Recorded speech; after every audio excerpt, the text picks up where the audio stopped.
Oke, assalamualaikum warahmatullahi wabarakatuh. Jumpa lagi dengan saya, Desta Zelda Safaat.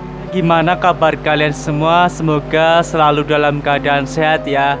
Baik, pada kesempatan konten kali ini dan di sini saya juga akan menekankan kepada kalian, tidak memaksakan kalian untuk mempercayai atas apa yang saya lihat dan yang saya rasakan ya. Di sini saya hanya sekedar berbagi cerita pengalaman pribadi ya guys. Ini saya hanya ingin berbagi cerita pengalaman saja kepada kalian. Apa sih ceritanya? Oke, langsung saja ke ceritanya. Ini dia ceritanya guys. Cerita pengalaman pribadi saya mengenai pengalaman horor guys. Melihat sosok tinggi besar. Bermula pada saat akhir bulan suci Ramadan di tahun 2017 atau H-7 sebelum Hari Raya Idul Fitri. Waktu itu sehabis sholat subuh, kurang lebih pukul 4:30 pagi, saya berniatan ingin jalan-jalan ke suatu tempat. Ya, tempat ini cukup dekat dengan rumah saya guys. Tempat ini Taman Kota Usman Janatin Purbalingga. Lokasinya 5 menit jalan kaki dari rumah saya. Sehabis sholat subuh, saya bergegas seorang diri menuju Taman Kota guys. Pada waktu itu saya memilih jalur setapak sebelah barat menuju lokasi. Awal mulanya biasa saja sih, tidak ada hal-hal yang menyeramkan ya. Sesampainya di jalan raya memasuki pintu gerbang menuju Taman Kota Usman Janatin, saya melihat lokasi Taman Kota itu amat sepi, amat gelap gulita guys. Tidak ada sedikit pun penerangan di Taman Kota. Tidak ada satupun orang yang ada di lokasi Taman Kota guys. Coba bayangkan seorang diri jalan-jalan ke tempat yang lumayan angker ya.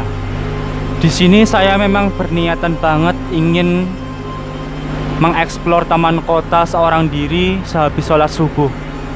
Karena di jam-jam seperti itu tuh ya masih adalah eksistensi mereka yang nampak ya.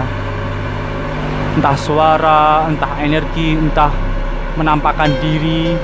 Tergantung energi mereka seperti apa guys. Sesampainya di Taman Kota, saya seorang diri menelusuri sudut demi sudut, aman-aman saja. Pada waktu itu saya menuju ke suatu tempat yang ada di Taman Kota, yaitu kamar mandi guys. Kamar mandi itu identik dengan lokasi yang angker karena tempat kotor, tempat tumbuh dan berkembang biaknya bangsa-bangsa jin yang tak nampak di mata kita guys. Sesampainya di lokasi WC pria dan wanita, apa yang terjadi? Saya merasakan sesuatu di situ guys. Saya merasakan energi yang begitu pekat di tempat WC itu guys. Pada waktu itu saya belum berpikir yang beraneh-aneh bermacam-macam ya mengenai sosok apa yang ada di WC itu. Makin lama kok energinya makin kuat. Tanpa disadari, saya merasakan ada satu sosok yang berdiri di depan pintu WC wanita. Itu pocong. Wow, pocong. Saya sangat deg-degan waktu itu, sangat berdebar-debar jantung saya. Badan saya merinding. Tubuh saya tuh terasa berat, pundak saya itu berat banget. Tapi saya cuekin aja lah guys. Saya masuk ke kamar mandi atau WC pria. Di situ auranya itu sangat buket ya, sangat kental dengan suhu yang panas. Tapi merinding. Tapi di WC wanita itu yang paling saya kasih nilai 9, paling menyeramkan. Karena saya merasakan ada pocong di situ. Ya, saya abaikan saja pocong itu dan saya pergi melanjutkan perjalanan keliling ke sudut-sudut taman kota ya guys. Memang taman kota itu dulunya bekas pasar kota Purbalingga yang pada zaman itu banyak yang menanam penglarisan ya. Penglarisan. Ya bermacam-macam lah perilaku manusia zaman dulu yang membuat tempat itu menjadi angker ya guys ya. Banyak sosok-sosok jin-jin yang bersemayam di situ, bertempat tinggal di situ. Ya seperti itulah pasar. Banyak energi-energi negatif, mau ya bukan hanya negatif saja sih, bercampur lah, tapi kebanyakan negatif. Lalu saya berniatan ingin pulang, tetapi di sini saya pulangnya bukan lewat barat. Saya pulangnya lewat timur, pintu keluar taman kota guys. Saya berjalan seperti biasa, tidak ada perasaan yang aneh-aneh. Sesampainya di perbatasan tembok keliling taman kota dan rumah warga, tepat di batas tembok keliling itu, saya merasa aneh. Hati saya, perasaan saya merasa aneh. Karena ini sebentar lagi pasti ada sesuatunya nih yang nampak. Asal kalian tahu, kaki saya dua-duanya itu terasa berat untuk melangkah, melanjutkan perjalanan kembali ke rumah guys. Dua kaki amat berat, terasa ragu-ragu melangkah. Tubuh saya merinding dan bergetar, jantung saya berdetak kencang. Dan di situ saya mantapkan hati saya dan tetap berpikir positif. Saya berdoa sebisa saya, membaca ayat-ayat kursi. Ya, pada ayat-ayat itu setelah selesai berdoa, saya perlahan-lahan melangkahkan kaki guys.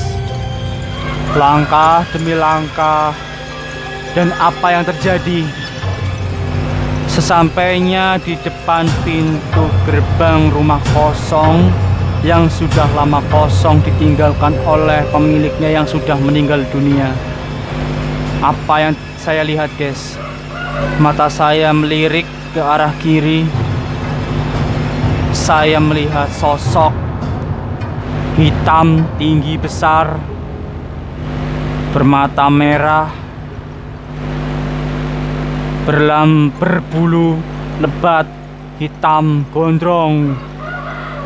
Saya melihat genderuwo guys. Pada saat saya melihat genderuwo itu, saya terdiam, saya tercengang kaget. Tapi tidak ada satupun, tidak ada sedikit pun perasaan saya tuh merasa takut melihat sosok itu. Justru saya tuh melihatnya dengan seksama, memperhatikan sosok itu. Dia itu keluar dari pintu rumah yang besar. Dia berjalan ke arah belakang musola. Saya terheran-heran.